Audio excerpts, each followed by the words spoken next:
मुफ्ती शोएबुल्लाह खान साहब के बयानात के लिए मुफ्ती साहब के ऑफिशियल चैनल को सब्सक्राइब करें और ज़्यादा से ज़्यादा शेयर करें।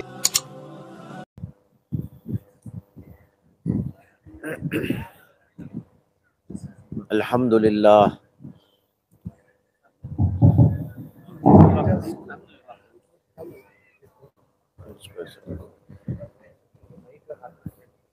ऐसा रखो, अटक जाएगा। ठीक है, नीचे करो।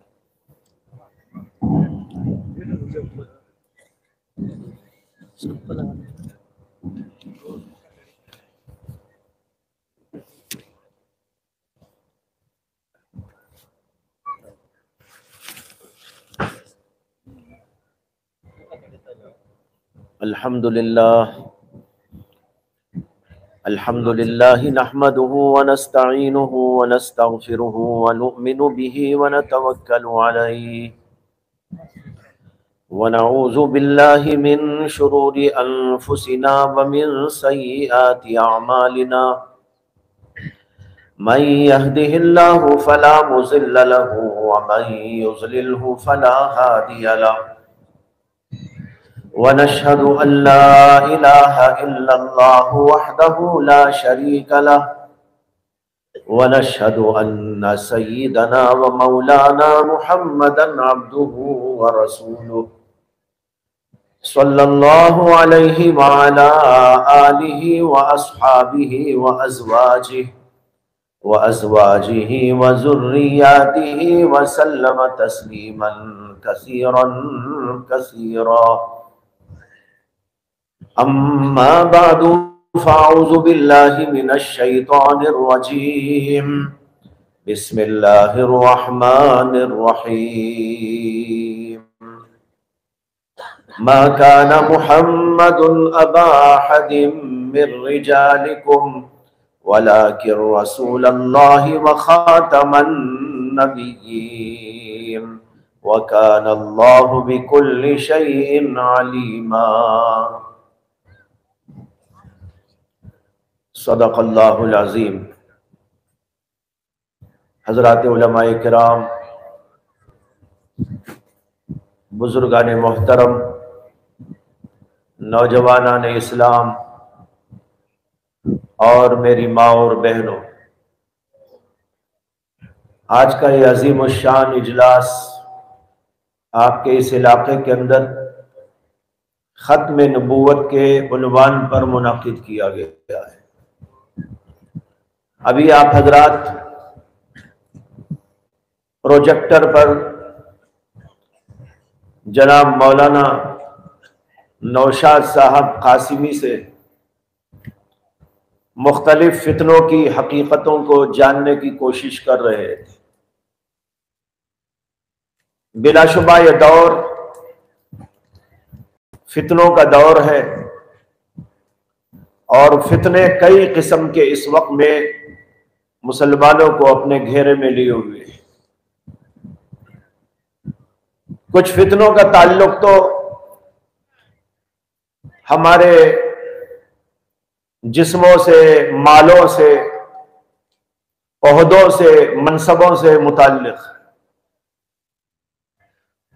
लेकिन कुछ का ताल्लुक बराह रास्त हमारे ईमान से। दुनियावी एतबार से मसाइब का पेश आ जाना, जिस्मानी अजियतों तकलीफों के अंदर मुब्तला हो जाना, माल जायदाद का लुट जाना और मुख्तलिफ दुनियावी मसाइब और हवादिस का शिकार हो जाना, यह उम्मत मुस्लिमा के लिए कोई फिक्रमंदी की बात नहीं।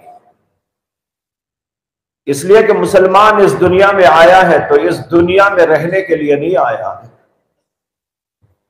वो ये समझकर आया है, समझकर रहता है कि दुनिया तो मसाइब का घर है, आफात और बलियात और हवादिस का मकाम है। यहां बीमारी भी आएगी, यहां पर हादिसात भी आएंगे, माल भी लुट सकता है, जान भी जा सकती है। लिहाजा इस दुनिया में सब कुछ हो तो हमारे लिए कोई ज्यादा फिक्रमंदी की बात नहीं। लेकिन एक मोमिन इस दुनिया में इस बात को कभी बर्दाश्त नहीं कर सकता कि उसका ईमान खतरे में पड़ जाए।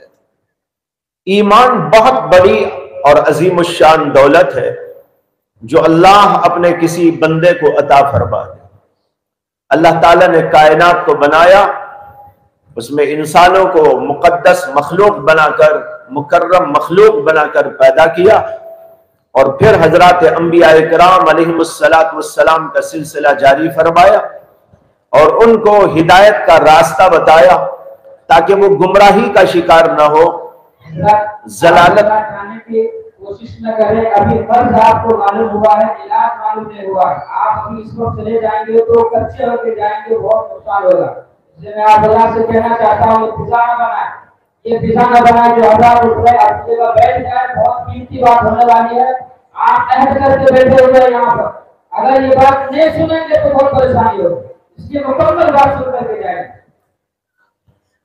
तो अल्लाह तबारक व तआला ने इंसानों की हिदायत के लिए निजाम कायम किया। हजरत अंबिया इकराम अलैहिमुस्सलातु वस्सलाम को भेजा। अंबिया इकराम अलैहिमुस्सलातु वस्सलाम के जरिए अपने पैगामात और अहकामात नाजिल फरमाए, अपनी किताबों का सिलसिला जारी फरमाया, अपने सहीफे नाजिल फरमाए। ये सब कुछ अल्लाह ने इसलिए किया है कि इंसान हिदायत पर कायम है, उसको सही तरीका जीने का आ जाए, सलीका जीने का आ जाए। इसके लिए अल्लाह तबारक व तआला ने यह सिलसिला जारी फरमाया और 1,24,000 अंबिया इकराम अलैहिमुस्सलातु वस्सलाम को अल्लाह ने वक्तन फवक्तन भेजा, मुख्तलिफ इलाकों में भेजा, मुख्तलिफ खानदानों के लिए भेजा, मुख्तलिफ औकात में भेजा और यह सिलसिला बराबर जारी रहा हजरत सैयदना आदम अलैहिस्सलातु वस्सलाम से लेकर हमारे आका जनाब मुहम्मदुर रसूलुल्लाह सल्लल्लाहु अलैहि वसल्लम तक। यह अल्लाह ने इसलिए जारी किया कि हम हिदायत पर कायम रहे। जिन्होंने माना अंबिया इकराम अलैहिमुस्सलातु वस्सलाम को, उनकी तालीमात को, तलकीनात को, वो हिदायत के रास्ते पर आ गए। जिन्होंने उनको कबूल न किया वो गुमराही में चले गए, कुफ्र में, शिर्क में, मासियतों में, बदकारियों में, बदअखलाकियों में गिरफ्तार हो गए। और जिन्होंने मान लिया अल्लाह ने उनको ईमान अता कर दिया। ईमान बहुत कीमती चीज है। अगर इस कायनात को एक तराजू में रखा जाए, कायनात की तमाम चीजों को एक पलड़े में रखा जाए और दूसरे पलड़े में ईमान को रखा जाए, तो ईमान का पलड़ा तमाम इन चीजों पर गालिब आ जाएगा और झुक जाएगा। अगरचे अल्लाह ने बहुत बड़ी कायनात बनाई, आसमान जबरदस्त बनाया, जमीन जबरदस्त बनाई और रुपए देने पड़े। अल्लाह ने कानून बना दिया होता, इतने लोग होते जो करोड़ों रुपए खर्च करके ईमान को हासिल कर कामयाब हो जाते। अल्लाह ने बगैर मांगे दिया, बगैर कीमत मुखालफत, खानदान वालों की मुखालफत, अड़ोस पड़ोस के लोगों की मुखालफत, जान पहचान के लोगों की मुखालफत, इन सब मुखालफतों का उनको सामना करना पड़ता है और तब जाकर वो ईमान पर बरकरार रखने में कामयाब होते हैं। यानी इन तमाम तकलीफों पर बरकरार रखने में कामयाब होते हैं। यानी इन तमाम तकलीफों को, परेशानियों को, मसायब को, मुखालफतों को, मारपीट को, परेशानियों को, मसायब को, मुखालफतों को, मारपीट को, इन सब चीजों को उन्हें झेलना पड़ता है। आपने भी देखा होगा, सुना होगा कि भाई कोई भाई ईमान ले आया, खानदान ने उसका बैकाट कर दिया, उसको मारा, पीटा और जायदाद से महरूम कर डाला, घर के बाहर कर डाला। उसके लिए दुनिया को तंग कर दिया गया ताकि वो ईमान को छोड़ दे। लेकिन ऐसे बात बंदे इसके बावजूद ईमान पर बरकरार रहते हैं, ईमान के ऊपर जमे रहते हैं, चाहते हैं कि हम मर जाए, लुट जाए, पिट जाए, सारी मुखालफतें होती रहे, लेकिन अल्लाह ने जो ईमान हमको दिया उस ईमान पर हम बरकरार रहे। तो उनके लिए तो इतनी मुसीबतों के बाद ये ईमान मिल रहा है, और हमें और आपको घर बैठे अल्लाह ने ईमान दे दिया। माँ बाप के तुफैल में, खानदान के तुफैल में अल्लाह ने हमको मोमिन बनाकर जो है दुनिया के अंदर जन्म दिया। आज इत्मीनान के साथ हम लोग अपने ईमानों को रखते हुए बैठे हुए हैं। ये अल्लाह की बहुत बड़ी इनायत और अल्लाह का बहुत बड़ा इनाम। लेकिन हमें ईमान की कदर नहीं, इसलिए ईमान की कदर जानने की कोशिश करो। यह ईमान कितनी अजीमुश्शान चीज है। इसी ईमान से इंसान अल्लाह के नजदीक मर्तबा पाता है, उसकी नजात मुकद्दर होती है, जन्नत में वो जाने के काबिल बनता है, अल्लाह की और अल्लाह के रसूल की रजा उसको हासिल होती है। और अगर किसी के पास ईमान ना हो तो उसके लिए नजात का कोई सवाल नहीं, वो हमेशा हमेशा के लिए जहन्नम रसीद होगा। जन्नत में दाखिला सिर्फ उसको मिलता है जिसके पास ईमान हो, जो अपने ईमान को महफूज रख के दुनिया से गया हो। इसीलिए हजरत अकाबिर सूफिया और बुजुर्गान दीन और उलमाए किराम सलफ सालिहीन के वाक़ियात मौजूद हैं कि उन्होंने अपने ईमान के सिलसिले में, उसको बरकरार रखने के सिलसिले में हमेशा जिद्दोजहद की, हमेशा फिक्रमंदी उनके पास रही कि हमारा ईमान बरकरार रहे। कहीं ऐसा ना हो कि शैतान चकमा दे दे, किसी और वजह से हम ईमान से हट जाए और किसी वजह से हम ईमान से हटकर कुफ्र के दलदल में फंस जाए। उन लोगों को इसकी फिक्र हुआ करती थी, लेकिन आज हम लोगों को इसकी फिक्र नहीं। हजरत सैयदना याकूब अलैहिस्सलाम जब इंतकाल फरमा रहे थे तो उन्होंने अपने बच्चों को बुलाया था। वो खानदान नबूवत था और नबूवत के परवरदार लोग थे, और ऐसा घर था जहां पर दीनदारी, जहां पर अल्लाह की बातें, जहां पर नबूवत की बातें, जहां पर आसमान की बातें, जहां अल्लाह की बातें, जहां पर जो है आखिरत का तज़किरा दिन रात हुआ करता था।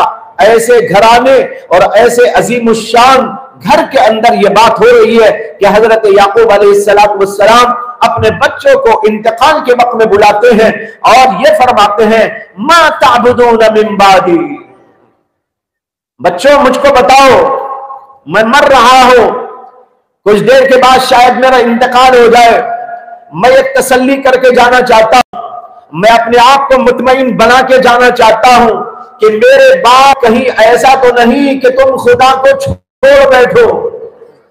मुझे यकीन दिलाओ, मुझे इत्मीनान दिलाओ, मा ताबुदून मिन बादी, कि मेरे बाप तुम किसकी पूजा करोगे, किसकी इबादत करोगे?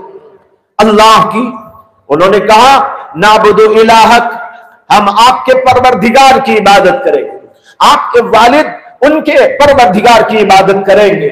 यह हमारा आपको इत्मीनान बख्श जवाब है। आप तसल्ली रखें, आपको कोई इस सिलसिले में तजब्जुब ना हो, आप पूरे इत्मीनान के साथ हमारी बात को सुन लीजिए। ये जो उनको फिक्र पैदा हुई अपने बच्चों के बारे में, जुदा ना हो जाए, जो फिक्र उनको थीता है और कोई मुख्तलिफ उलूम का एक्सपर्ट बनता है, ये सब कुछ है अपनी जगह पर।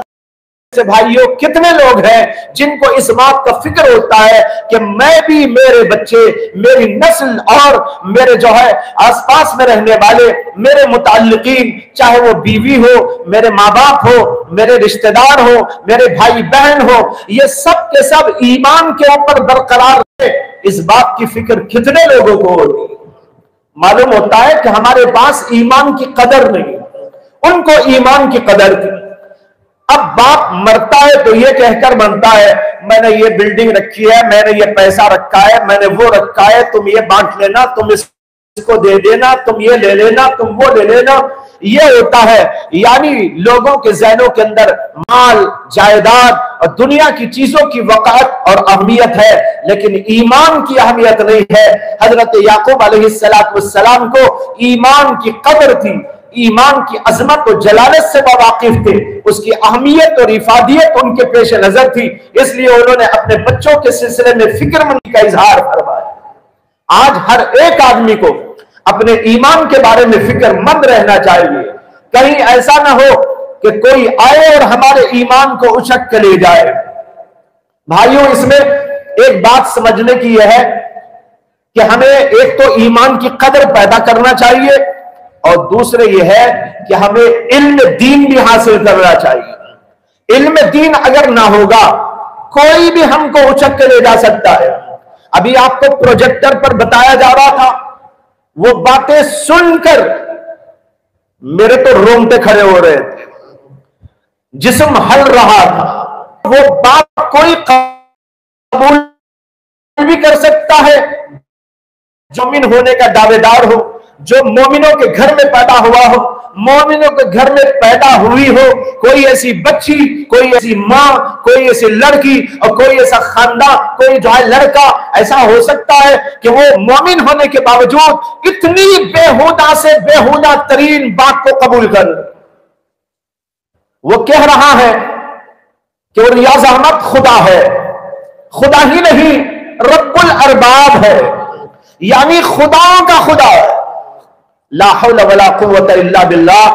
कोई आदमी इसको सुन सकता है जिसके दिल के अंदर रत्ती बराबर ईमान की रमक मौजूद हो, और उसको क्या कबूल कर सकता है?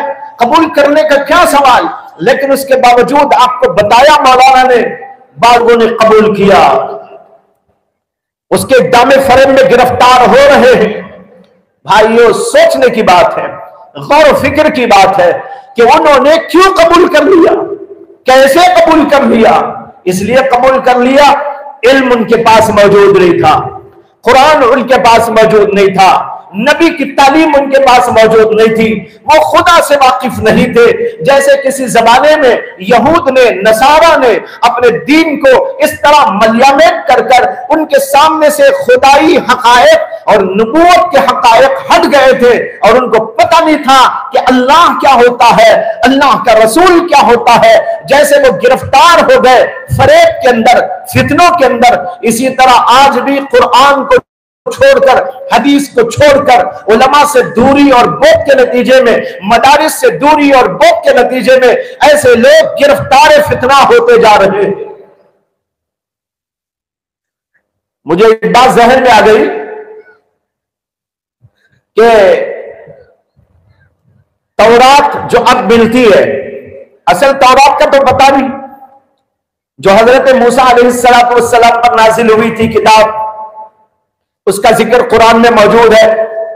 वो किताब तो लोगों ने बदल दी, उसको दुनिया से जो है निस्त नाबूद कर दिया।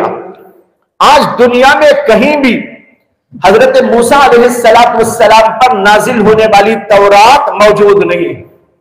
लेकिन तौरात के नाम से कुछ दुनिया के अंदर किताब चलती है, ये ईसाई लोग और इसी तरह यहूदी लोग उसको पढ़ते हैं, शाये करते हैं, बहुत एहतमाम से शाये करते हैं, उसका प्रोपेगेंडा करते हैं, लोगों को उसकी तरफ दावत देते हैं।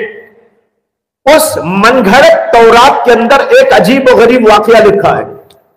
उसको पढ़ने के बाद यह अंदाजा आपको होगा कि जैसे उन लोगों ने खुदा को नहीं समझा और अल्लाह की किताबों को बदल दिया, इसी तरीके पर आज भी कुछ लोग ऐसे हैं जो कुरान को तो बदल नहीं सकते। इंशाअल्लाह ये उलमा का तबका मौजूद है, आपके स्टेज पर इतने उलमा मौजूद हैं, उलमा ही नहीं माशाअल्लाह आप भी मौजूद हैं, हुफ्फाज किराम जम्मे गफीर उनका मौजूद है, उलमा किराम का बहुत बड़ा तबका दुनिया के अंदर अल्हम्दुलिल्लाह मौजूद है। बच्चा बच्चा कुरान का हाफिज आपको दुनिया में मैसर आएगा, मिलता रहेगा, गली कूचों में मिलता रहेगा, बाजारों में मिलता रहेगा, मसाजिद में मिलता रहेगा, हर जगह पर आपको मिलेगा। ये दुनिया के अंदर ये तबका मौजूद है, इसलिए कुरान को कोई बदल नहीं सकता, यहां तक कि हदीस को भी कोई बदल नहीं सकता। ये अल्लाह ने वादा ले लिया है, इन्ना नहनु नज़्ज़लना ज़िक्र व इन्ना लहू लहाफ़िज़ून। ये अल्लाह का वादा है। ये उलमा मौजूद है, हुफ्फाज मौजूद है, लेकिन वहां यह हुआ था यहूदियों और ईसाइयों में कि उन्होंने अल्लाह की किताबों को बदल दिया। तौरात जिसका मैंने अभी जिक्र किया, उसके अंदर एक वाकया लिखा है, आप सुनेंगे तो हंस पड़ेंगे। उसके अंदर ये लिखा है कि हजरत सैयदना याकूब अलैहिस्सलातु वस्सलाम, जिनका भी मैंने जिक्र किया कुरान के हवाले से, वहां तो कुरान के हवाले से बात आई हजरत याकूब की, यहां तौरात के हवाले से जिक्र कर रहा हूं, वो तौरात जो मन घड़त है, मुहर्रफ है। उसमें लिखा है कि हजरत याकूब अलैहिस्सलाम को एक बार अपने बीवी बच्चों के साथ कहीं जाना था, इसलिए वो अपने घर से निकले और समंदर के किनारे पहुंचे या किसी नहर के किनारे पहुंचे।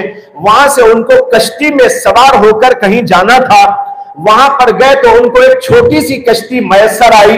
हजरत याकूब अलैहिस्सलाम ने अपने बीवी बच्चों को कश्ती के अंदर सवार कर दिया और कहा कि तुम चलो, दूसरी कश्ती आएगी तो मैं उसके अंदर आऊंगा। तो एक कश्ती चली गई बीवी बच्चों वाली। हजरत याकूब अलैहिस्सलाम वहीं पर खड़े रहे इंतजार में कि कश्ती आएगी। कश्ती तो अभी आई नहीं। वहां लिखा है एक आदमी आया हजरत याकूब के पास और याकूब अलैहिस्सलाम से कुश्ती शुरू कर दिया। आते ही उसने उनको कुश्ती करना, उनके साथ कुश्ती करनी शुरू कर दी। याकूब अलैहिस्सलाम भी उससे कुश्ती कर, दोनों में कुश्ती जो चली तो हजरत याकूब अलैहिस्सलाम उस आदमी को गिराकर उसके सीने पर सवार हो गए, यानी वो कामयाब हो गए, उसको मारने में कामयाब हो गए। उसको गिरा दिया, उसके सीने के ऊपर चढ़कर बैठ गए। जब चढ़कर वो बैठ गए तो वो नीचे वाला आदमी हजरत याकूब से कहने लगा, भाई मुझको छोड़ दो, मुझको छोड़ दो। तो याकूब अलैहिस्सलाम ने कहा, मैं उस वक्त में तुझे छोड़ूंगा जब तू मेरे ऊपर रहम करेगा। समझ में आ रहा? याकूब अलैहिस्सलाम ऊपर चढ़ के बैठे, वो नीचे बेचारा पड़ा हुआ है। वो कहता छोड़ दे छोड़ दे। तो याकूब अलैहिस्सलाम कहते मैं छोड़ दूंगा, लेकिन इस शर्त के साथ मैं छोड़ूंगा कि तू मेरे ऊपर रहम कर दे। रहम इनको करना है या उसको करना है? लेकिन जो इसमें लिखा है कि उन्होंने, वो आदमी कहने, उस आदमी के जवाब में कहा, तू मेरे ऊपर रहम करेगा तो मैं छोड़ूंगा। तो वो जो नीचे पड़ा हुआ था उसने वादा किया, हाँ तू मुझको छोड़ दे, मैं तेरे ऊपर रहम करूंगा। हजरत याकूब उसके सीने पर से उठ गए, वो उठ गया। आगे लिखा हुआ है ये कुश्ती करने वाला दरअसल अल्लाह था। कौन था? ये कुश्ती करने जो आया वो अल्लाह था। ये मैं मेरी बात नहीं बोल रहा हूं, तौरात के अंदर लिखी हुई, कहीं भी किसी के पास मौजूद हो तो देख ले, वही मिल जाएगी आपको ये बात। यह है भाइयों, उन लोगों ने खुदा को भुला दिया, खुदा की हकीकत को भुला दिया। उनके सामने खुदा क्या है, उसकी सिफात क्या है, वो तक न रही। आज वो किताब पढ़ी जा रही है उनके पास, उसी को समझ रहे हैं कि ये खुदा की तरफ से नाजिल करदा किताब है, जिसके अंदर एक अल्लाह को इंसानों से ज्यादा हकीर करके बता दिया गया। याकूब उनको उसको पछाड़ कर नीचे बैठ जाते, ऊपर चढ़ जाते हैं। ये खुदा हो सकता है, लेकिन उसके अंदर ये लिखा हुआ है जैसे उन्होंने ये किया। आज कुछ लोग कुरान को तो बदल नहीं सकते, लेकिन कुरान से दूर होकर, इल्म दीन से दूर होकर, हकायक से दूर होकर वो ऐसी बातों को कबूल कर रहे हैं कि रियाज अहमद जिसकी सूरत भी ठीक नहीं, वो आदमी दावा करता है कि मैं खुदा हूं, तो उसको मानने वाले तैयार। और वो यूनुस मौलाना ने सही का टकला है और उसकी सूरत देखो तो जो है लोगों को डराया जा सकता है, बच्चों को डराने के लिए उसकी सूरत को दिखाया जा सकता है। अल्लाह ने उसके चेहरे पर वहशत तारी कर दी। नेक लोगों के चेहरे पर वहशत नहीं होती, नेक लोगों के चेहरों को देखने को जी चाहता है। काले हो तो भी देखने को जी चाहे, गोरे हो तो भी देखने को जी चाहे, लेकिन भाइयों इनके चेहरों पर खुदा वहशत तारी कर देता है। देखो उसका चेहरा देखते ही वहशत टपकती नजर आती है। यह है सूरत हाल। अब वो कह रहा है कि वो रब्बुल अरबाब है। कौन? वो रियाज अहमद शाही, और उसको मानने वाले पैदा हो गए और कुछ औरतें उसको मानने के लिए तैयार बैठी हुई है, या कुछ लोग उसको मानकर कुफ्र के दलदल में फंस गए। मालूम यह हो रहा है कि इनके पास कुरान नहीं है, कुरान की तालीम नहीं है, इन्होंने दीन को नहीं पढ़ा। इसलिए मैं सबसे कहना चाहता हूं कि यहां बैठा हुआ हर फर्द अपने ऊपर इस बात को लाजिम कर ले कि हमको कुरान और हदीस पढ़ना है, इल्म दीन हासिल करना है। कहीं ऐसा ना हो कि कोई आकर हमको भी चकमा देकर लेकर चला जाए। गुनाहों के दलदल में नहीं, कुफ्र के दलदल में कहीं फंसाना डाले। अगर कोई आदमी गुनाह कर ले रहा है, उसके लिए तो मग़फ़िरत हो सकती है।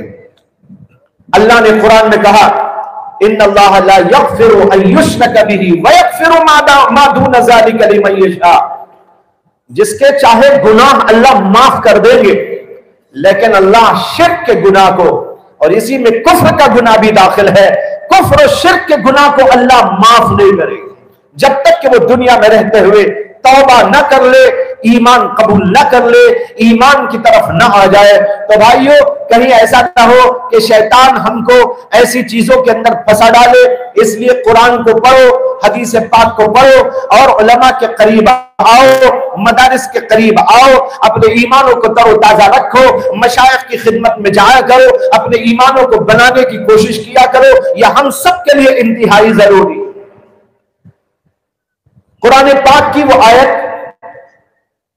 जिसके अंदर खत्म नबूवत का अल्लाह तबारक व तआला ने जिक्र किया है, मैंने शुरू में आपके सामने तिलावत, मा कान मुहम्मदुन अबा अहदिन मिन रिजालिकुम वलाकिन रसूलुल्लाहि व खातमन नबिय्यीन। मोहम्मद सल्लल्लाहु अलैहि वसल्लम तुम मर्दों में से किसी के बाप नहीं है, लेकिन वो अल्लाह के रसूल है और खातमुन नबिय्यीन है। अल्लाह ने यहां तीन बातें इरशाद फरमाई। पहली बात यह फरमाई, मा कान मुहम्मदुन अबा अहदिन मिन रिजालिकुम। जिस वक्त ये आयत नाजिल हुई थी, उस वक्त नबी अकरम सल्लल्लाहु अलैहि वसल्लम की कोई नरीना औलाद यानी लड़के दुनिया में मौजूद नहीं। अगरचे आपके औलाद हुई, नरीना औलाद लड़के पैदा हुए, लेकिन वो सब के सब बचपन में इंतकाल कर गए। जो लड़कियां थी वो देर तक मौजूद रही, शादी वालियां हुई, बच्चे वालियां हुई। ये तो तारीख ने हमारे सामने रखा। तो अल्लाह के नबी सल्लल्लाहु अलैहि वसल्लम पर जब ये आयत करीमा नाजिल हुई, उस वक्त आपकी कोई नरीना औलाद दुनिया में मौजूद नहीं थी। इसलिए अल्लाह ने कहा, मा कान मुहम्मदुन अबा अहदिन मिन रिजालिकुम।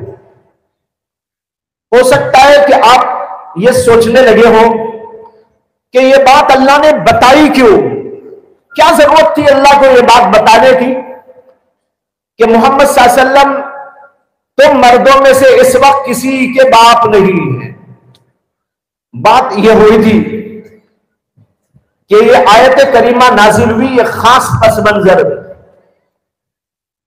कुछ खास हालात में, कुछ इश्कालात और शुबहात के जवाब में। हुआ यह था कि नबी अकरम सल्लल्लाहु अलैहि वसल्लम के एक मुंह बोले बेटे थे, जिसको अरबी में कहते हैं मुतबन्ना, यानी वो बेटे नहीं थे, आपने उनको बेटा बना लिया था। उनका नाम था हजरत ज़ैद बिन हारिसा। वो नबी अकरम सल्लल्लाहु अलैहि वसल्लम के पहले गुलाम थे। अल्लाह के नबी ने उनको आजाद किया और अपना बेटा बना लिया, यानी बेटा जैसा बना लिया। बेटा तो कोई बना नहीं सकता। बेटा तो वो होता है जिसे अल्लाह बेटा बना दे, बाप वो होता है जिसे अल्लाह बाप बना दे, माँ वो होती है जिसे अल्लाह माँ बना दे। ऐसा कैसा हो सकता है कि कोई आदमी किसी को बेटा बना ले, किसी को बाप बना ले, किसी को माँ बना ले? ये हमारे मुंह बोलने की बातें हैं, हकीकत से इनका कोई ताल्लुक नहीं होता। अल्लाह के नबी अलैहिस्सलातु वस्सलाम ने वैसे ही उनके साथ बेटों जैसा सलूक करते थे, उनके साथ वही अखलाक बरतते थे जो एक बेटे के साथ बाप के हुआ करते हैं। प्यार था, मोहब्बत थी और खिलाना था, पिलाना था, बहुत ही ज्यादा। अल्लाह के नबी सल्लल्लाहु अलैहि वसल्लम उनको अपने करीब रखते थे, हर मौके पर करीब रखते थे। इसलिए उनको बेटे के तौर पर अल्लाह के नबी अलैहिस्सलातु वस्सलाम देखते थे और इसलिए वहां के लोग भी ये समझते थे ये मोहम्मद सल्लल्लाहु अलैहि वसल्लम के बेटे हैं, लेकिन हकीकत में वो बेटे नहीं थे। उसके बाद जब वो बड़े हो गए तो नबी अकरम सल्लल्लाहु अलैहि वसल्लम ने अपनी एक फूफीजाद बहन से उनका निकाह करा दिया। उनका नाम था हजरत ज़ैनब बिन्त जहश रज़ी अल्लाहु अन्हा।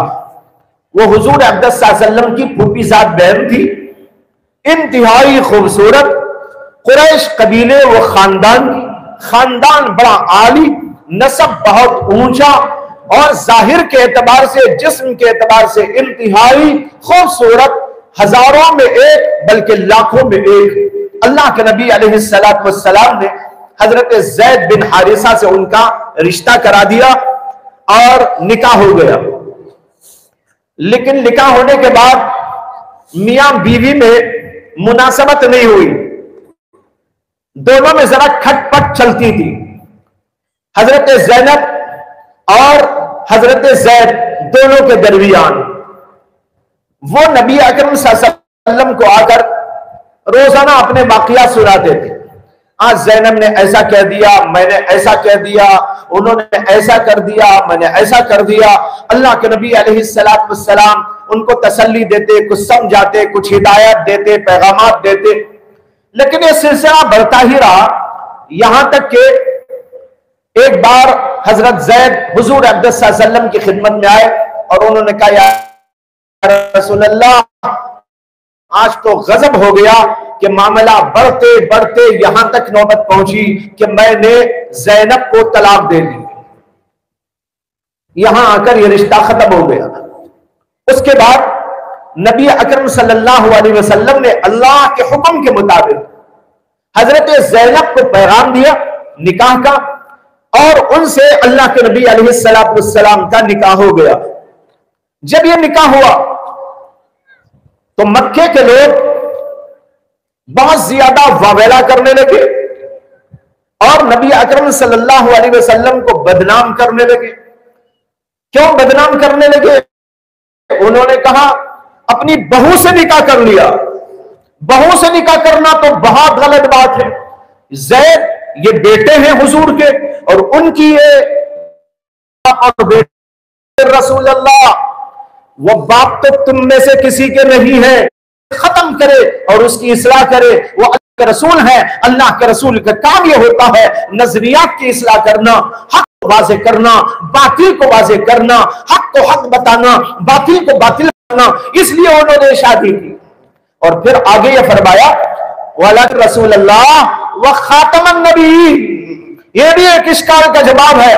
किसी के ज़हन में ये आ सकता था कि ठीक है, मोहम्मद सल्लल्लाहु अलैहि वसल्लम के बेटे नहीं है ज़ैद, और उनकी जो छोड़ी हुई तलाक दी हुई बीवी है वो हुजूर अक़दस सल्लल्लाहु अलैहि वसल्लम की बहू नहीं है, इसलिए आपने शादी किया और हक को वाज़े करना चाहा।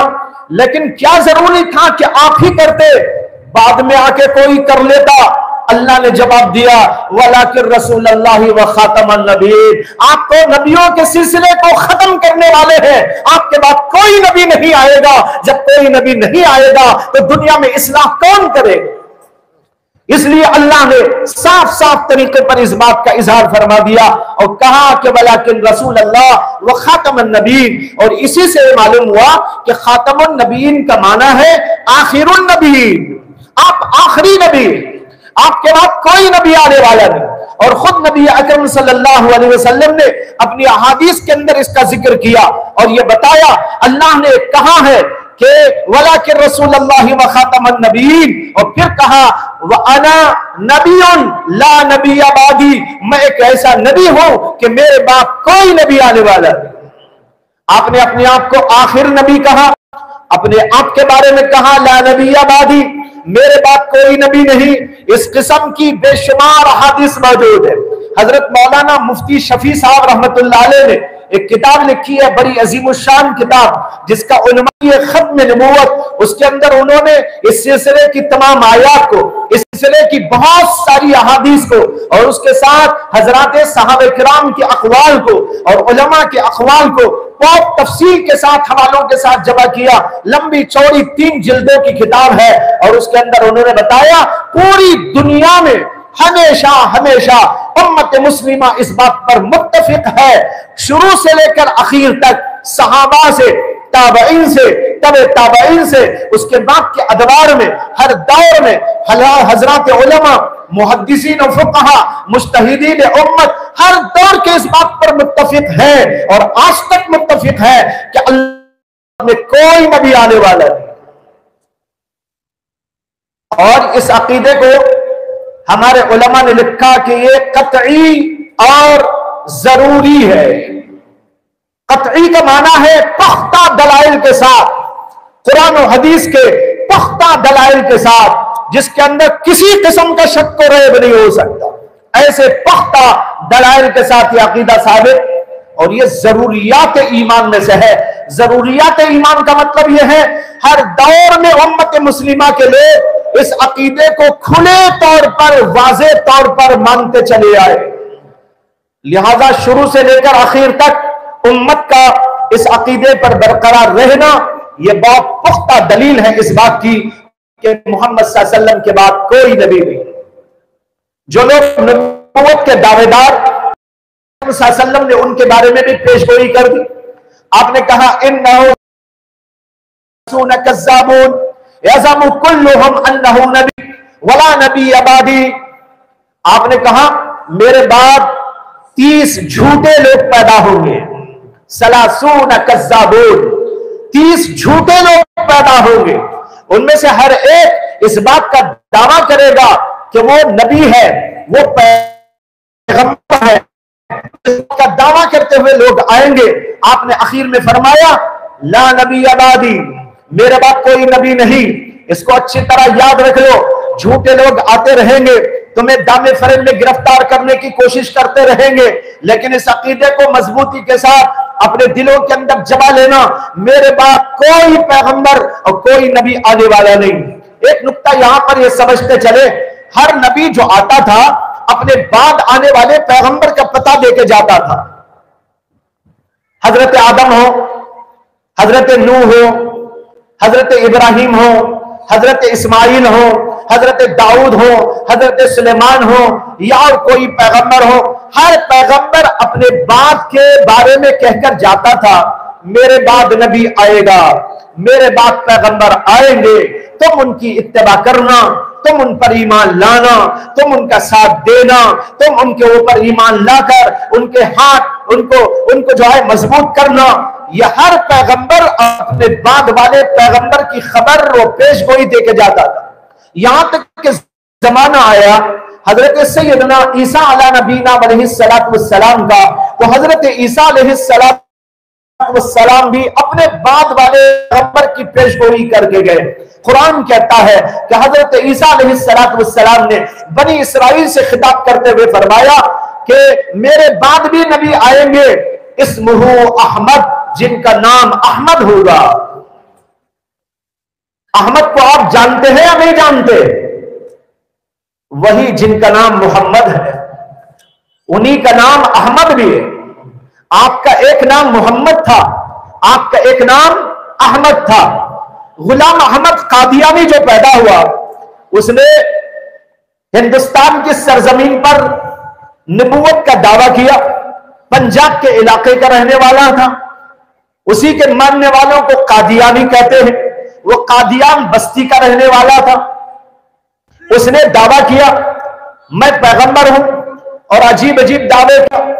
कभी तो उसने अपने बारे में कहा कि मैं जो है महदी हूं, कभी कहा कि मैं ईसा हूं, और कभी कुछ कहा, कभी कुछ कहा, यहां तक कभी कहा। यह सब होता रहा। उसका आखिरी दावा यह था कि वो नबी है। उससे लोगों ने पूछा कि तेरा नाम तो, अच्छा उसने कहा कि मेरे बारे में कुरान में पेशगोई है। बड़ा झूठा भी था। सलासून कज़्ज़ाबून में एक वो भी है, बल्कि शायद बड़ा कज़्ज़ाब है, और जो कज़्ज़ाब थे वो जरा छोटे छोटे कज़्ज़ाब। ये पंजाब का जो कज़्ज़ाब था, ये बहुत बड़ा कज़्ज़ाब था। तो उसने ये कहा कि मेरे बारे में तो कुरान में पेशगोई मौजूद है। ईसा अलैहिस्सलातु वस्सलाम ने फरमाया था कि मेरे बाद पैगंबर आएंगे, उनका नाम अहमद होगा, वो अहमद मैं ही हूं। लोगों ने कहा कि तुम्हारा नाम तो अहमद नहीं, तुम्हारा नाम तो गुलाम अहमद। गुलाम अहमद और अहमद में बड़ा फर्क है। कहते हैं, एक लतीफा याद आ गया। अताउल्लाह शाह बुखारी रहमतुल्लाह अलैह, उन्होंने एक बार ख्वाब देखा, गुलाम अहमद कादियानी आया। तो उन्होंने उससे कहा कि तू नबूवत का दावेदार था, दलील क्या है? कहने लगा कि कुरान में मौजूद है कि मेरे बारे में ईसा अलैहिस्सलाम ने बताया था कि एक पैगंबर आएगा, इस्मुहु अहमद, उसका नाम अहमद होगा, वो अहमद मैं ही हूं। तो अताउल्लाह शाह बुखारी ने कहा कि तेरा नाम तो गुलाम अहमद है, अहमद तो नहीं है। उसने कहा कि आप गुलाम को निकाल दीजिए, गुलाम निकल गया तो अहमद बाकी रहेगा, सामने से गुलाम को उड़ा दीजिए। उन्होंने कहा देख मेरा नाम अताउल्लाह है, मेरा नाम अताउल्लाह है, और यहां भी अता को हटा दे तो क्या रहेगा? अल्लाह रहेगा। मैं गवाही देता हूं मैंने तुझे नबी बनाकर नहीं भेजा, मैं गवाही देता हूं कि मैंने तुझे नबी बनाकर नहीं भेजा। जब मैंने अता को हटाया तो अल्लाह रहा, वो अल्लाह मैं हूं, तो मैं कहता हूं कि तुझको मैंने नबी नहीं बनाया। ऐसे ऐसे मजाक और तफरी की बातें इन लोगों ने शुरू कर दी। भाइयों, इन्होंने कुरान का मजाक उड़ाया, हदीसों का मजाक उड़ाया, बातों को जो है अजीब अजीब रंग दिया, तावीलात का दरवाजा खोला, अजीब अजीब तावीलात करने लगा। कुरान और हदीस के अंदर जो बातें आई उन सब के अंदर इन लोगों ने तावीलात कर करके, उल्टी सीधी बातें कर करके लोगों को धोखा देने की कोशिश की है। तो मैं अर्ज ये कर रहा था, जो नबी आया वो कहकर गया मेरे बाद पैगंबर आएगा, उसकी मानना है। हजरत ईसा अलैहिस्सलाम भी कहकर गए मेरे बाद नबी आने वाले हैं, उनका नाम अहमद होगा। मैंने यही समझाया आपको, गुलाम अहमद इसका मिस्दाक कैसा हो सकता है? उसका नाम तो गुलाम अहमद था, और हमारे नबी सल्लल्लाहु अलैहि वसल्लम का नाम मोहम्मद भी था और अहमद भी था, लिहाजा आप इसके मिस्दाक। जब आप दुनिया में तशरीफ लाए तो आपने दुनिया वालों को पैगाम जो दिया उसमें एक बात, आखिरी बात जो आपने कही वो ये थी, मेरे बाद नबी नहीं आएगा। हर पैगंबर कहकर गया मेरे बाद नबी आएगा, और हमारे नबी ने कह दिया मेरे बाद कोई नबी नहीं आएगा। तो जैसे और पैगंबरों की बात ये मानना जरूरी था, उनके उम्मतियों को, बाप के लोगों को, कि पैगंबर कहकर गए बाद में जो नबी आए उसको मानो। लिहाजा जिन्होंने माना वो ईमानदार होते चले गए, जिन्होंने नहीं माना वो काफिर होते चले गए। इसी तरह हमारे नबी सल्लल्लाहु अलैहि वसल्लम जब आए तो आपने जो जो बातें बताई उनको मानने वाले ईमानदार हुए, जो उन बातों को नहीं मानते वो काफिर हो गए। और हमारे नबी ने बहुत सी बातों में से एक बात खुले तौर पर यह कह दी, और न सिर्फ आपने बल्कि कुरान ने भी इसकी गवाही दे दी कि हमारे नबी मोहम्मद सल्लल्लाहु अलैहि वसल्लम आखिरी नबी है, आपके बाद कोई नबी नहीं। जब हर नबी ने कहा मेरे बाद नबी आएंगे और हमारे नबी ने कहा मेरे बाद नबी नहीं आएंगे, तो दोनों बातें मानना जरूरी हुआ। उन पैगंबरों की बात मानना भी जरूरी और हमारे नबी सल्लल्लाहु अलैहि वसल्लम की बात भी मानना जरूरी। इसलिए अब अगर कोई कहता है कि हमारे नबी के बाद भी कोई नबी आ सकता है तो वो काफिर है, उसका कोई ईमान नहीं। हमारे नबी को अल्लाह ने मुकम्मल बनाकर भेजा।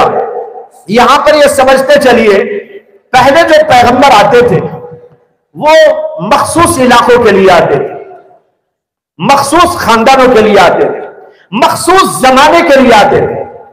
इसलिए एक पैगंबर के बाद दूसरा पैगंबर, बल्कि एक ही जमाने में कई इलाकों में कई पैगंबर होते थे, हो सकते थे। इसलिए कि तमाम वो पैगंबर जो आए हमारे नबी से पहले वो पूरी दुनिया के पैगंबर नहीं थे, तमाम इंसानों के पैगंबर नहीं थे, तमाम जमानों के पैगंबर नहीं थे। इसलिए उस जमाने में अल्लाह ने इसको जारी रखा, एक पैगंबर के बाद दूसरा पैगंबर आता रहा, एक जमाना गुजरा, दूसरे जमाने का दूसरा पैगंबर आ गया, यह सिलसिला पहले चलता रहा।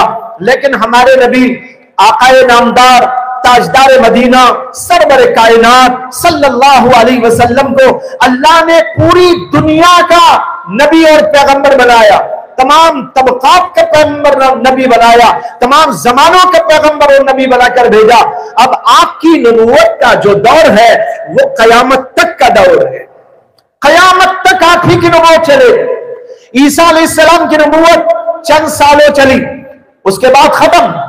हजरत मूसा आए, उनकी एक जमाने तक नबूवत चली, उसके बाद उनकी नबूवत खत्म। उससे पहले जो पैगंबर आए उनकी भी एक जमाने तक नबूवत चली, उसके बाद उनका जमाना नबूवत का खत्म कर दिया गया, लेकिन हमारे नबी को पैगंबर बनाकर भेजा तो कयामत तक के लिए पैगंबर वाला है। और दूसरे ये है, तमाम दुनिया के इंसानों का आपको पैगंबर बनाकर भेजा गया, बल्कि आपको जिन्नात का पैगंबर भी बनाकर भेजा गया। आप जिन्नात के नबी, आप इंसानों के नबी, हिंदुस्तान वालों के नबी, अरबस्तान वालों के नबी, अमेरिका वालों के नबी, जर्मन वालों के नबी, बर्तानिया के नबी और तमाम दुनिया के खित्तों के इलाकों के कहीं के भी हो, आप सबके नबी, आप कालों के भी नबी, आप गोरों के भी नबी, आप पीनों के भी नबी, और तमाम किस्म के जितने भी इंसान हैं सब के सब अल्लाह के नबी अलैहिस्सलातु वस्सलाम उनके लिए नबी बनकर तशरीफ लाए हैं। ऐसा नहीं जैसे पहले दौर में था।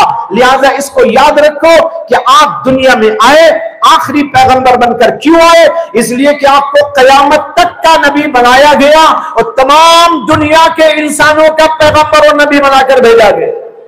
दूसरी बात यह है, पहले जो पैगंबर आते थे उन पैगंबरों के जाने के बाद उनकी किताबों में, उनकी तालीमात में लोग अदल बदल कर देते थे। अल्लाह ने भी कोई वादा नहीं किया था उनसे कि मूसा की किताब को हम बरकरार रखेंगे, ईसा की किताब को हम हमेशा बाकी रखेंगे। अल्लाह का कोई वादा नहीं था।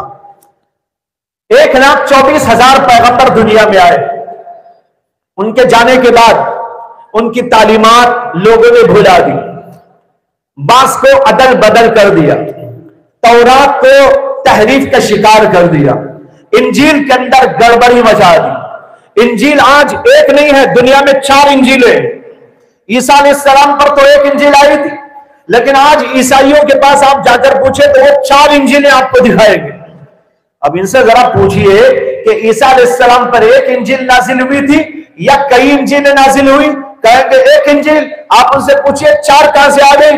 मैं आपको लतीफा सुनाऊं, ये लिखा है बात जगह पर कि ईसाई लोगों के अंदर जो बड़े बड़े उलमा पैदा होते थे, उनके जो आता था एक एक इंजील लिख के चला जाता था।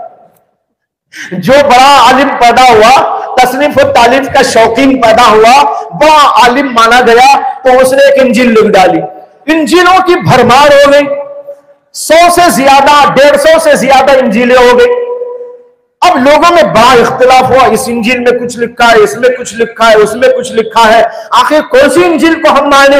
लोगों ने जो है उनके उलमा के पास में जाकर शिकायत की कि भाई अब कौन सी इंजील को माने, आप लोग बताओ। तो सारी दुनिया में जितने बड़े बड़े पादरी थे, जितने बड़े बड़े इनके पोप थे, उन सारों को उनके बड़े पोप ने जमा किया। जमा करने के बाद मीटिंग चली। मीटिंग में यह तय हुआ कि ये इंजीलें अब बहुत हो गई हैं और हम जवाब भी नहीं दे सकते अवाम को कि कौन सी इंजील पढ़े कौन सी ना पढ़े, इसलिए कोई फैसला कुन बात आज यहां से सादिर होना चाहिए और सारी दुनिया के ईसाइयों को बताना चाहिए कि कौन सी इंजील पढ़ना है कौन सी नहीं पढ़ना है। इसका मशवरा हुआ। मशवरे में आखिर में एक बात यह तय हुई कि एक टेबल रखा जाए और जितनी इंजीलें इस वक्त दुनिया में है 100-150, उन सारों का एक एक नुस्खा लाकर ऐसा खड़ा कर दिया जाए, किताबों को लाइन से खड़ा कर दिया जाए बड़े टेबल पर, जितनी भी इंजीलें इस वक्त दुनिया में है सब। उसके बाद जोर से टेबल को हिलाया जाए। जब टेबल को हिलाया जाएगा तो जो किताबें गिरने वाली हैं वो गिर जाएंगी और जो नहीं गिरेंगी उसको हम मोतबर समझ जाएंगे और जो गिर जाएगी उसको गैर मोतबर करार दे देंगे। चुनाचे टेबल लाकर रखकर उसके ऊपर इंजीलों को जोड़ा गया और उसको जो हलाया तो सारी इंजीलें गिर गई। इत्तेफाक से 4 इंजीलें खड़ी रह गई। उन्होंने कहा ये 4 इंजीलें मोतबर, बाकी सब गैर मोतबर। आपने कहीं ऐसा लतीफा सुना है हक और बातिल को पहचानने का? ला हौला वला कुव्वता इल्ला बिल्लाह। अंदाजा करो इनकी अक्लों का। भाइयों, हजरात उलमाए इस्लाम, अल्लाह ने इतनी बड़ी दौलत उलमाए इस्लाम के जरिए उम्मत मुस्लिमा को दी है कि पूरी उम्मत इन लोगों का शुक्र अदा करती रहे, अल्लाह का शुक्र अदा करती रहे तो कभी इसके अंदर कामयाब नहीं हो सकती, इसलिए कि इतनी अजीम शान नेमत है। अल्लाह ने कैसे कैसे उलमा को पैदा किया, कैसे कैसे जियालों को पैदा फरमाया, और उनकी खिदमत क्या, उनकी अकल क्या, उनकी बसीरत क्या, उनकी लियाकत क्या, उनके उलूम क्या, उनके फुयूस क्या, उनके बरकत क्या, ये देखते चले जाओ। आज तक वो उलमा जो खिदमत करके गए वो भी, और जो अब मौजूद है अपने जमाने में कर रहे हैं वो भी, ये सब काबिल तारीफ है। दुनिया का कोई दूसरे मसलक का जो है बड़े से बड़ा आलिम हमारे किसी आलिम से बात नहीं कर सकता है। बहरहाल बताए रहा था कि ये हाल है उन लोगों के यहां कि हक व बातिल में तमीज करने की सलाहियत नहीं, उसका कोई उसूल तक उनके पास मौजूद नहीं, ये बेहुदा उसूल उन्होंने निकाला। मैं अर्ज ये कर रहा था कि इन लोगों के पास तौरात, इंजील के नाम से जो किताबें, उनके अंदर अदल बदल कर दिया गया, तहरीफ कर डाली गई, अंबिया की तालीमात को मिटा दिया गया और उनकी सीरतों को बिगाड़ दिया गया। आज ईसाइयों से पूछो, हजरत ईसा की तारीख बताओ, हजरत ईसा की सीरत के ऊपर कोई किताब बताओ, हजरत ईसा ने दुनिया में कितने दिनों कहां कहां कैसे गुजारी जरा बताओ। उन्होंने खाने का क्या तरीका बताया, पीने का क्या तरीका बताया, सोने का क्या तरीका बताया, नमाज का क्या तरीका बताया, इबादत का क्या तरीका बताया, ज़कात के बारे में क्या उसूल बताए, शादी ब्याह के क्या तरीके तुमको बताए, इसी तरह मामलात करने, तिजारत करने, मंडियों को जाने, व्यापार करने, इन सब चीजों का क्या उसूल और तरीका बताया, हलाल और हराम के बारे में क्या तमीज तुमको सिखाई। खुदा की कसम खाकर कहता हूं, पूरी दुनिया की ईसाइयत इन सवालों के जवाब देने से आजिज़ है। उनके पास कुछ नहीं है, कुछ नहीं है, सिर्फ चंद चीजें हैं इनके पास। हजरत ईसा की तालीमात का कोई जखीरा मौजूद नहीं। आओ देखो हमारे नबी सल्लल्लाहु अलैहि वसल्लम की तालीमात, उसके अंदर आपको एक एक चीज मिलेगी। शादी ब्याह का बेहतरीन उसूल और तरीका मिलेगा, माशरत के उसूल और आदाब इसके अंदर मिलेंगे, अखलाक का दर्स इसके अंदर मिलेगा, मामलात के बारे में एक एक बात तफसील से आपको मिलेगी, और इबादत के तरीके उसके अंदर मिलेंगे, अकायद का बयान उसके अंदर मिलेगा, अरे सियासत के उसूल भी उसके अंदर मिलेंगे। ये वो सारे का सारा जखीरा मोहम्मद रसूलुल्लाह सल्लल्लाहु अलैहि वसल्लम ने छोड़ा कि आज तक अल्हम्दुलिल्लाह वो दुनिया के अंदर मौजूद है। हम ये नहीं कहते कि उन पैगंबरों ने नहीं दिया था, हम ये कहते हैं कि उनके बाद उनकी उम्मत ने उसको बरकरार नहीं रखा, उसको तहरीफ का शिकार किया, उसको अदल बदल करके छोड़ दिया। इसलिए अल्लाह ने एक नबी के बाद दूसरे नबी को भेजा, जाओ उम्मत बिगड़ गई है, इन्होंने तालीमात अंबिया को जो है तहरीफ का शिकार कर दिया है, इसके अदल बदल कर डाला है, इसलिए दूसरे पैगंबर की जरूरत हुआ करती थी। अल्लाह ने एक के बाद दूसरे पैगंबर को दुनिया में भेजा। लेकिन भाइयों, हमारे नबी की तालीमात महफूज है, हमारी तालीम आज तक महफूज है, कुरान महफूज है, एक एक शोशा महफूज है, एक हरफ का, एक जेर जबर का, एक शोशे का, एक नुक्ते का कहीं कोई फर्क दुनिया में कहीं चले जाओ, अमेरिका चले जाओ, हिंदुस्तान में चले जाओ, पूरे हिंदुस्तान में घूम के आ जाओ, अरबस्तान को चले जाओ, बर्तानिया में चले जाओ, यूरोप के किसी इलाके में चले जाओ, कहीं भी तुम आप चले जाओ, वहां किसी से पूछ लेना कुरान लाओ, वही कुरान मिलेगा जो आपको इंडिया में मिल रहा है, जो आपको आपकी इस बस्ती में मिल रहा है। आपके इस कदूर में जो कुरान मौजूद वही बर्तानिया में भी है, वही अमेरिका में भी है, वहां की लाइब्रेरियों में भी है, वहां की मस्जिदों में भी है, वहां के अवाम के पास भी है, वहां के सब लोगों के पास वही कुरान मिलेगा। रत्ती अदल बदल उसके अंदर आप नहीं देखेंगे। अल्लाह ने इसको इस तरह महफूज कर दिया और ऐलान भी कर दिया, इन्ना नहनु नज़्ज़लना ज़िक्र व इन्ना लहू लहाफ़िज़ून, हम ही ने इसको उतारा है और हम ही इसकी हिफाजत करने वाले हैं। इस हिफाजत का वादा जो अल्लाह ने किया था उसको अल्लाह तबारक व तआला ने दुनिया के अंदर जारी कर कर बच्चे बच्चे को हाफिज बना दिया, बच्चे बच्चे को आलिम बना दिया।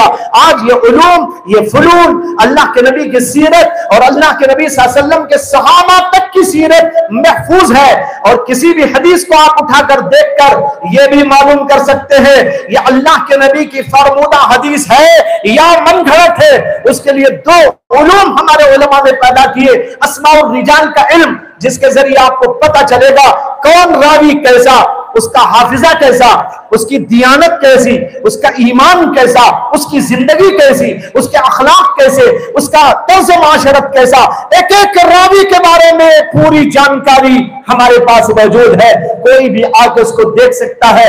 ये दुनिया के किसी भी मसलक वाले, मजहब वाले के पास मौजूद नहीं है। भाइयों, दो बातें मैंने अर्ज की।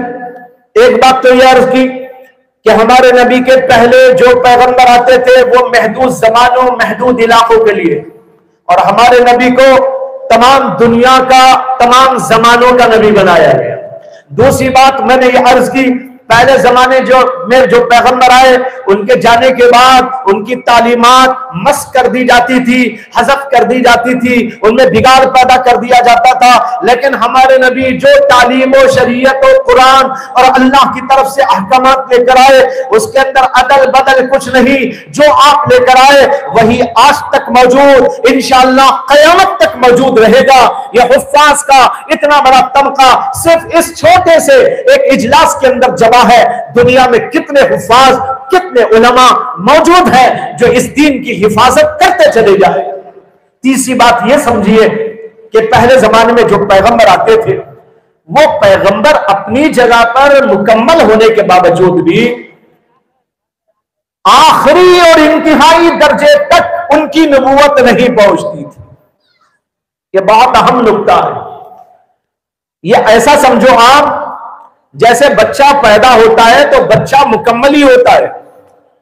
आंख भी है, कान भी है, टांग भी है, पीठ भी है, पेट भी है, जिगर भी है, गुर्दा भी है, दिल भी है, दिमाग भी है, सब है। लेकिन अभी वो बच्चा है, मुकम्मल है लेकिन बच्चा है। जो आगे बढ़ेगा, बढ़ता जाएगा, यहां तक कि जवान होगा तो जवान होने के बाद आप कहेंगे मुकम्मल हो गया। इसी तरह जितने पैगंबर हमारे नबी सल्लल्लाहु अलैहि वसल्लम से पहले आए उनमें से कोई बचपन के हाल में थे, कोई लड़कपन के हाल में थे और कोई उससे आगे बढ़कर किसी हाल में थे। और हमारे नबी आए तो आप मुकम्मल शरीयत और मुकम्मल दीन लेकर आए और आप पर दीन की तकमील कर दी गई और दीन को मुकम्मल करार दे दिया गया और ऐलान किया गया, अल-यौम अकमलतु लकुम दीनकुम व अतममतु अलैकुम निअमती व रज़ीतु लकुमुल इस्लाम दीना। लिहाजा मुकम्मल दीन हमारे नबी अलैहिस्सलातु वस्सलाम ने पेश कर दिया, यानी आखिरी इंतहा तक पहुंचा दी। और इसकी तफसीर में वो हदीस अर्ज करता हूं जिसमें खुद नबी अकरम सल्लल्लाहु अलैहि वसल्लम इरशाद फरमाते कि पैगंबर मेरे से पहले आते रहे, कसरे नबूवत को तामीर करते रहे, ईंट पर ईंट उसमें लगाते चले गए, यहां तक कि एक ईंट की जगह बाकी रह गई। लोगों ने कहा कि ये ईंट की जगह क्यों खाली है?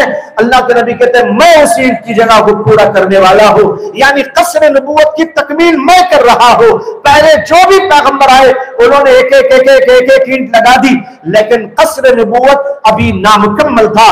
मेरे आने से उसकी तकमील हुई। अल-यौम अकमलतु लकुम दीनकुम व अतममतु अलैकुम निअमती। भाइयों, ये तीन चीजें हैं, इसको जहन में अच्छी तरह बिठा लेने की जरूरत है। इससे आपको समझ में आएगा कि खत्म नबूवत का फलसफा क्या है, खत्म नबूवत की हकीकत क्या है, खत्म नबूवत क्यों दुनिया में वाक़ हुई है, जो सिलसिला अल्लाह ने जारी किया था वो हमारे नबी पर बंद क्यों कर दिया गया। मैंने तीन वजूहात आपके सामने बयान की। एक वजह यह बयान की कि जो पैगंबर पहले आते थे वो सारी दुनिया के नबी नहीं थे, सारे इंसानों के नबी नहीं थे। हमारे नबी सारे जमानों के नबी, सारे इंसानों के नबी हैं। लिहाजा अब कोई नबी आने की जरूरत बाकी नहीं रही है। और दूसरी बात मैंने अर्ज की कि पहले अंबिया की तालीमात को मस्क कर दिया जाता था, तहरीफ का शिकार कर दिया जाता था। अल्लाह ने वादा किया, ऐ मोहम्मद सल्लल्लाहु अलैहि वसल्लम आपकी शरीयत को महफूज रखा जाएगा, कुरान को भी महफूज रखा जाएगा, ये कयामत तक महफूज है। तो अब किसी नबी के आने की क्या जरूरत बाकी रह गई। और तीसरी बात मैंने ये बयान की थी कि अल्लाह के नबी सल्लल्लाहु अलैहि वसल्लम से पहले जितने पैगंबर आए वो मुकम्मल बनकर नहीं आए, मुकम्मल तालीमात लेकर नहीं आए। कसर नबूवत अभी नामुकम्मल था, हमारे नबी पर आकर उसकी तकमील हो गई और अल्लाह ने ऐलान कर दिया अल-यौम अकमलतु लकुम। तो अब किसी नबी के आने की जरूरत क्या बाकी है? जब पूरी इमारत मुकम्मल हो गई तो अब मेमार के आने की जरूरत है। अब तो जो आएगा तोड़ने आएगा, अब जो आएगा वो फोड़ने आएगा, अब जो आएगा वो चोरी करने आएगा, अब जो आएगा वो डाकू आएगा। वो चोर और डाकू बनकर आ सकता है, मेहमान बनकर नहीं आ सकता है। मालूम हुआ भाइयों, अब जो भी नबूवत का दावा करने आएगा समझो कि वो चोर है, वो ईमान का डाकू है, वो हमारे ईमानों की चोरी करने के लिए आया है, कसम नबूवत पर हमला करने के लिए आया है और उसके ऊपर कब्जा करने के लिए आया है, और इसको हम कभी भी बख्श नहीं सकते। हजरत साहबा ने कभी नहीं बख्शा। मुसैलमा कज़्ज़ाब पैदा हुआ अल्लाह के नबी अलैहिस्सलातु वस्सलाम के आखिरी दौर में, उसने दावे नबूवत किया, लेकिन तमाम सहाबा मुत्तफिक हो गए कि इसको जो है कैफियत किरदार तक पहुंचाना जरूरी है, और उसके खिलाफ जिहाद किया गया। असवद अंसी पैदा हुआ और उसने भी नबूवत का दावा किया, लेकिन किसी ने उसको कबूल नहीं किया। अबू मुस्लिम खौलानी को उसने आग के हवाले किया था, आग के दहकते हुए शोलों के हवाले किया। अबू मुस्लिम खौलानी को उसकी नबूवत को ना मानने की वजह से, ये मुल्क यमन का रहने वाला था अबू मुस्लिम खौलानी, वो भी वहीं के रहने वाले थे, उसने उनको दावत दी मेरे नबूवत को कबूल करो। वो ताबई है, वो सहाबी नहीं है, अल्लाह के नबी को उन्होंने नहीं देखा, दूर होने की वजह से अल्लाह के नबी दुनिया में जिंदा होने के बावजूद जैसे उवैस करनी ने हुजूर को नहीं देखा, अबू मुस्लिम खौलानी भी हुजूर अक़दस सल्लल्लाहु अलैहि वसल्लम की जियारत ना कर सके। जब उसने दावत दी कि मेरे ऊपर ईमान लाओ, उन्होंने कहा तू कज़्ज़ाब है, तू झूठा है, हमारे नबी सल्लल्लाहु अलैहि वसल्लम खातमुल अंबिया है, खातमुल मुरसलीन है, आपके बाद कोई नबी नहीं आएगा। उसको गुस्सा आया तो उसने आग के दहकते शोलों के हवाले हजरत अबू मुस्लिम खौलानी को कर दिया। जब उनको आग में डाला गया, अल्लाह ने एक अजीब गरीब कुदरत का मौजिज़ा जाहिर फरमाया और उन बुजुर्ग की करामत का इजहार हुआ। वो ये कि अबू मुस्लिम खौलानी आग के अंदर माशाअल्लाह इत्मीनान से बैठे रहे, और फिर उसके बाद आग के अंदर से चलकर उन्हीं लपटों के अंदर से बाहर निकले। लोगों ने उनको देखकर कहा अरे ये तो भूत मालूम होता है, भूत। लोग बाहर जो खड़े थे जलाने वाले वो दूर भाग गए, लेकिन भाइयों उसके बाद जब उन्होंने पहचाना ये कोई भूत नहीं, ये तो अबू मुस्लिम खौलानी ही है जिनको हमने आग के हवाले और शोलों के हवाले किया था, तो फिर दोबारा उनको आग में डाला गया, फिर दोबारा उनको आग में डाला गया। अल्लाह ने हर मौके पर उनकी हिफाजत फरमाई। आखिर तंग आकर असवद अंसी ने यमन के इलाके से उनको बाहर जाने पर मजबूर कर दिया। हजरत अबू मुस्लिम खौलानी शहर बदर कर दिए गए, बल्कि मुल्क बदर कर दिए गए। आप बाहर निकले, सोचने लगे कहां जाऊं। ख्याल आया ये मौका बड़ा गनीमत है कि मैं मोहम्मद सल्लल्लाहु अलैहि वसल्लम की जियारत के लिए मदीना चला जाऊं। चुनाचे सफर बांधा, रख्त सफर बांधा, चलते रहे, 1-1.5 माह का सफर तय किया। मदीने तैयबा में दाखिल हुए, बहुत खुश थे कि मदीने की गलियों तक आ गया हो, अब मोहम्मद की गली को भी देख लूंगा सल्लल्लाहु अलैहि वसल्लम। बेहद बेइंतहा खुशी के साथ आगे बढ़ते हुए किसी आदमी को मिलकर दरियाफ्त किया, मैं मुल्क यमन से मुसाफिर आया हूं, मोहम्मद सल्लल्लाहु अलैहि वसल्लम से मिलने का ख्वाहिशमंद हूं, मैं कहां मिल सकता हूं, आपका घर कहां है, जरा मुझको रहबरी कर दो। वो सहाबी थे, उन्होंने कहा उफ़ो, आप अब आए हैं मोहम्मद सल्लल्लाहु अलैहि वसल्लम से मिलने के लिए, अभी अभी हम दफन करके हुजूर को वापस आ रहे हैं, अभी अभी दफन करके वापस आ रहे हैं। हजरत अबू मुस्लिम खौलानी उसके बाद रोते रहे, परेशान हुए, फिर अपने आप को संभाला, मस्जिद नबवी हाजिर हुए, वहां पर नमाज पढ़ने लगे। हजरत उमर बिन खत्ताब ने उनको देखा, उमर बिन खत्ताब ने देखकर ये समझा कोई मुसाफिर आदमी है, चलो दरियाफ्त करें। सलाम किया, मुसाफा किया, पूछा कि मुसाफिर हो? जी मुसाफिर हो। कहां से आए हो? यमन से आया हूं। हजरत उमर को अबू मुस्लिम खौलानी के आग में डाले जाने और अल्लाह की तरफ से उनकी हिफाजत किए जाने की खबर अबू मुस्लिम खौलानी को देखने से पहले, अबू मुस्लिम खौलानी के मदीना पहुंचने से पहले खबर मिल गई। उन्होंने कहा यमन से आए हो?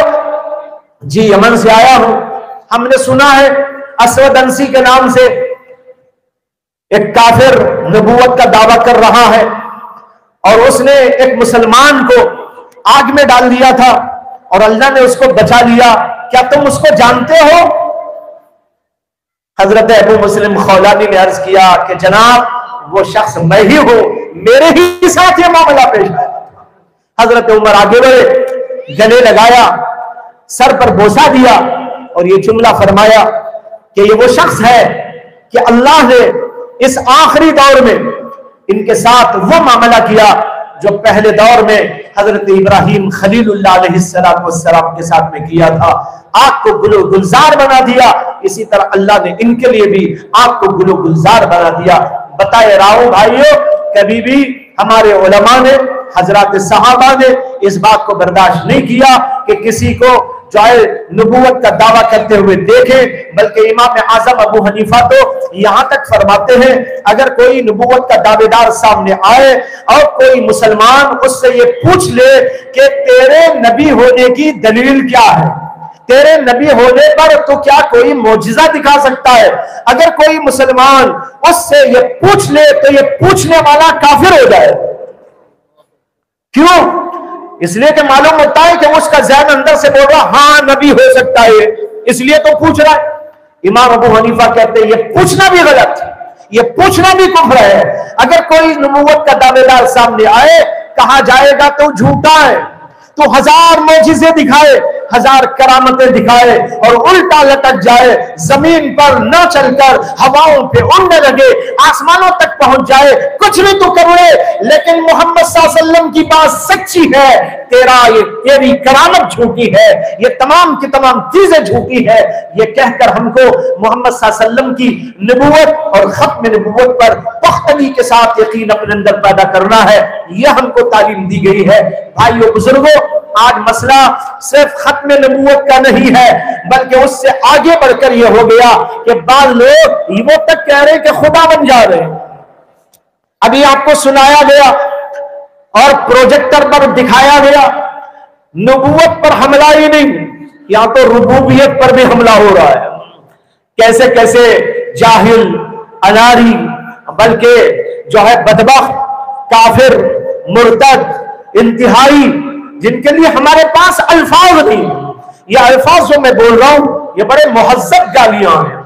काफिर, बदबख्त, ये तो बड़ी मुहज्जब गालियां हैं, ये तो मुहज्जब गालियों के नहीं, ये तो गैर मुहज्जब गालियों के मुस्तहिक, लेकिन हम दे नहीं सकते, हमको शरीयत ने इसका हुक्म नहीं दिया है। बहरहाल दिल कुर्ता है, दिल अंदर से जो है परेशान होता है कि ऐसी ऐसी फिजा बनाई जा रही है, लेकिन अफसोस है कि हमारे मुसलमान आज ऐसे लोगों की बातें सुन रहे हैं। मौलाना आपको बताते जा रहे थे कि ऐसे लोगों की गुफ्तगू सुनने वाले भी मौजूद है। क्या ऐसी गुफ्तगू करने वाला जो किसी इंसान को रब्बुल अरबाब कहता हो, जो किसी और को मोहम्मद सल्लल्लाहु अलैहि वसल्लम के बाद नबूवत का ताज पहनाता हो, ऐसे आदमी की गुफ्तगू सुनना जायज हो सकता है। लेकिन अफसोस है कि मुसलमानों को आज हिस्स इस्लाम की बाकी न रही और उनके पास इल्म न रहा, इसलिए इन लोगों की बातें नहीं सुन रहे। भाइयों, सुनने के लिए उलमा के बयानात की क्या कमी है आपके पास? जरा कोई जवाब तो दे कि उस बेवकूफ की बात सुनते हैं तो क्या उलमा के पास उलमा के बयानात की कोई कमी है? हजरात उलमा के बयानात में कोई कमी है? एक कोई उलमा के बयानात की कमी, बयानात की भी कमी नहीं है और उलमा के बयानात में भी कोई कमी नहीं है। माशाअल्लाह, वो ईमानी बयान होता है, वो रूहानी बयान होता है, वो आपके दिलों को निखारने वाला होता है, वो आपको संवारने वाला होता है, आपके ईमान को जो है पख्ता बनाने वाला होता है, उसको इस्तेकाम बख्शने वाला होता है और आपके आमाल को दुरुस्त करने वाला होता है, आपके अखलाक की सुधार की तालीम देने वाला होता है। हजरात उलमाए हक के बयान सुनो और सबसे अच्छा यह है कि हर ऐरे गैरे नत्थू खैरे का कुछ ना पढ़ो, कुछ ना देखो। इसीलिए हमारे उलमा ने कहा किताब पढ़ने वाले, किताब पढ़ने से पहले किताब कौन लिखने वाला है उसको देखो। इसीलिए तमाम के तमाम मदारिस में जब किताब शुरू की जाती है तो उलमा पहले बताते हैं, उस्ताद साहब ये किताब क्या है, किसने लिखी है, वो शख्स कैसे थे, उनके ख्यालात कैसे थे, उनकी सदाकत कैसी थी, उनकी अमानत दियानत कैसी थी, ये सारी बातें सिखाई पढ़ाई जाती हैं ताकि ये ज़हन के अंदर बैठ जाए। हमें हर कस और नाकस की किताब नहीं पढ़ना। अब तो किताब पढ़ने का दौर कम हो गया, बयानात और वीडियोस देखने व सुनने का ज्यादा सिलसिला जारी हो गया। लेकिन अल्लाह का वास्ता देता हूं भाइयों, हर कस और नाकस का ना बयान सुनो, ना हर कस और नाकस की बात पढ़ने की कोशिश करो। कहीं ऐसा ना हो आपको पता भी ना चले, आपका ईमान ज़ाय हो जाए, आपको खबर भी ना हो, आप जहन्नम के मुस्तहिक करार पाए और क़यामत के मैदान में जाए तो अल्लाह कह दे मोहम्मद के गुलाम को मेरे यहां कबूल किया जाता है, जो मोहम्मद की गुलामी से निकल गया उसके लिए जहन्नम वाजिब हो चुकी। कितने लोग निकलते जा रहे हैं भाइयों। इसलिए अपने ईमानों की कदर करो, उसकी हिफाजत करो। उसके लिए 2-3 बातें ये अर्ज करता हूं कि उलमा से राब्ता पैदा करो, उनकी खिदमत में आने जाने का एक मामूल बनाओ, इल्म दीन हासिल करने की फिक्र करो। अकीदा क्या है, अकायद क्या क्या होने चाहिए, किस तरह उनको मानना चाहिए, इसी तरह दीगर और चीजों के बारे में इल्म दीन इतना हासिल कर ले कि हमको कोई बहका न सके, गलत राहों पे न डाल। मैं आपको बताता हूं, चंद साल पहले की बात है, इशा की नमाज पढ़ने के बाद मैं अपने घर गया। घर जाकर खाने वाने की तैयारी में थे, इतने में किसी ने बेल बजाई तो घर का कोई फर्द गया, पूछा कि कौन, तो कहा कि मैं मिलने के लिए आया हूं, एक 5-10 मिनट के लिए कुछ बताना, बात करना है। मैंने कहा ठीक है अंदर बुला लो। मैं अंदर बुलाया, नौजवान एक लड़का था, उसके साथ एक बैग थी। मैंने पूछा कि क्या बात है, कहां से आया हो। उसने बताया फलां जगह से आया हूं, एक बात के सिलसिले में आया हूं। मैंने कहा पूछिए। तो उसने इसके जवाब में जो मुझसे पूछा वो ये था कि मैं ये पूछने के लिए आया हूं क्या कुरान में कोई गलत आयतें भी हैं। ये पूछ रहा नौजवान, क्या कुरान में कोई गलत आयात भी है। मैंने कहा ला हौला वला कुव्वता इल्ला बिल्लाह। भाई तुम मुसलमान हो, ये सवाल करते हो, कुरान अल्लाह की किताब, सच्ची किताब, उससे ज्यादा सच्ची कोई किताब दुनिया के अंदर मौजूद नहीं है। फिर आपका ये सवाल क्या माना रखता है, क्यों सवाल कर रहे हो। मेरे सवाल पर उसने अपनी बैग खोली, बैग के अंदर से कुछ प्रिंट आउट्स निकाले और मेरे हाथ में थमाते हुए कहा कि ये कुछ प्रिंट आउट्स में लेके आया हूं, एक वेबसाइट पर विजिट करने के लिए गया था, उसके अंदर मैंने देखा तो ऐसी ऐसी बातें उसके अंदर हैं। उसके अंदर कई आयत के बारे में लिखा है कि ये आयत मनगढ़ंत है, ये आयत गलत है, ये आयत गलत है। ये मैंने पढ़ा तो मेरा दिमाग परेशान हो गया, इसलिए आपसे पूछने के लिए आया हूं। मैंने वो हाथ में लेकर देखा तो जो है वो किसी शिया वेबसाइट से लिया हुआ मवाद था। मैंने उससे कहा भाई शिया ये कुछ आयतों को गलत कह रहे हैं, अगर आप ईसाइयों की वेबसाइट पर जाएंगे, यहूदियों की वेबसाइट पर जाएंगे, वो तो कहेंगे मोहम्मद ही गलत है, वो कहेंगे कुरान पूरे का पूरा गलत है। तो आप किसी वेबसाइट पर जाकर जो है हक और बातिल की तमीज के बगैर और ये मालूम किए बगैर कि किसका वेबसाइट है, कुछ लेकर निकाल कर अपने दिल दिमाग को इससे मुतासिर कर ले तो ये तो आपके ईमान के लिए खतरा।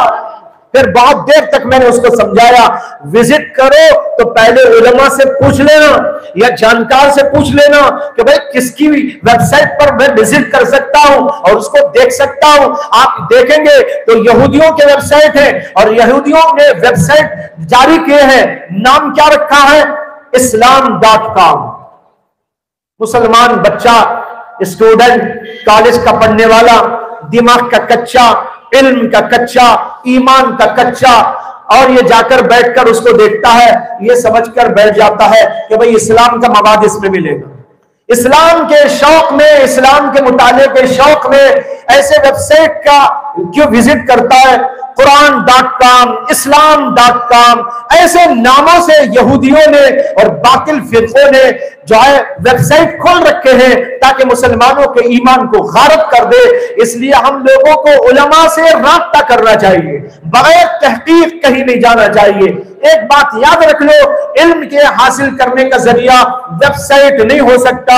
इल्म का हासिल करने का जरिया ये इस तरह कोई भी बयानात आ जाए तो उसके जरिए इल्म हासिल नहीं किया जा सकता।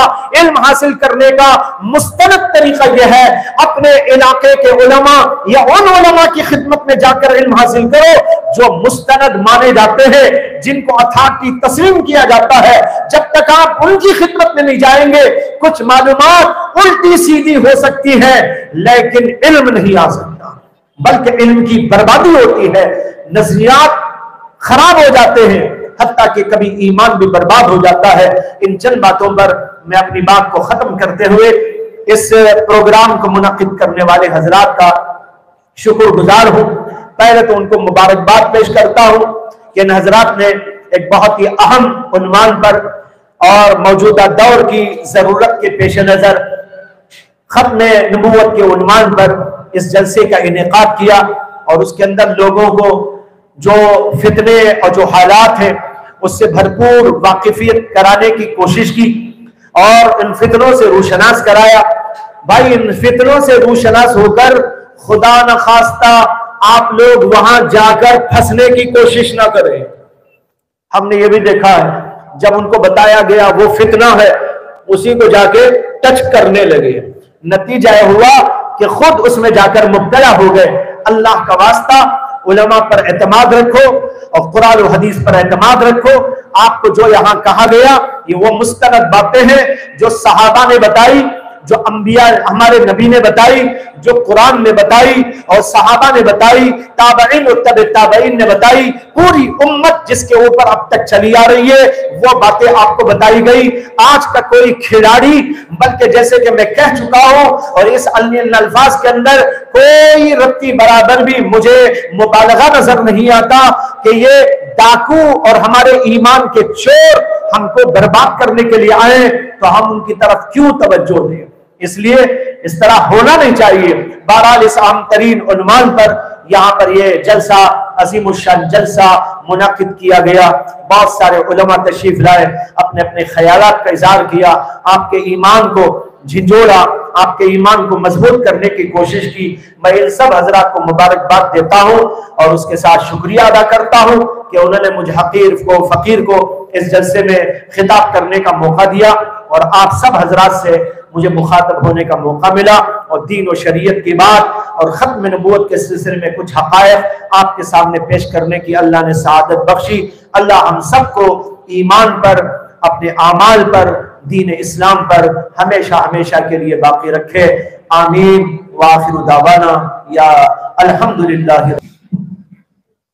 अल्लाहुम्मा सल्लि अला सय्यिदिना मौलाना मुहम्मदिन व अला आलि सय्यिदिना मौलाना मुहम्मदिन व बारिक वसल्लम। रब्बना आतिना फिद दुनिया हसनतन व फिल आखिरति हसनतन व क़िना अज़ाबन्नार। रब्बना ला तुज़िग़ क़ुलूबना बअद इज़ हदैतना व हब लना मिन लदुनका रहमह इन्नका अंतल वह्हाब।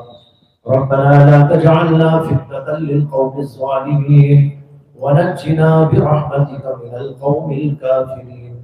ला इलाहा इल्लल्लाहुल हलीमुल करीम। सुब्हानल्लाहि रब्बिल अर्शिल अज़ीम। अल्हम्दुलिल्लाहि रब्बिल आलमीन। अल्लाहुम्मा इन्ना नसअलुका मूजिबाति रहमतिक व अज़ाइम मग़फ़िरतिक व मुंजियाति अमरिक वस्सलामता मिन कुल्ली इस्म वल गनीमता मिन कुल्ली बिर वल फौज़ा बिल जन्नति वन नजाता मिनन नार। अल्लाहुम्मा ला तदा लना ज़ंबन इल्ला गफ़रता वला हम्मन इल्ला फ़रजता वला ज़ुर्रन इल्ला कशफ़ता वला दैनन इल्ला क़ज़ैता वला मरीज़न इल्ला शफ़ैता वला ज़ाल्लन इल्ला हदैता वला फ़क़ीरन इल्ला अग़नैता वला हाजतन मिन हवाइजिद दुनिया वल आखिरह हिय लका रिज़्क़ुन इल्ला क़ज़ैतहा व यस्सरतहा इल्ला क़ज़ैतहा व यस्सरतहा या अरहमर राहिमीन। रब्बना तक़ब्बल मिन्ना इन्नका अंतस समीउल अलीम वतुब अलैना इन्नका अंतत तव्वाबुर रहीम। सुब्हान रब्बिका रब्बिल इज्जति अम्मा यसिफून व सलामुन अलल मुरसलीन वल्हम्दुलिल्लाहि रब्बिल आलमीन। इंशाअल्लाह 10 बजकर 20 मिनट पर इशा के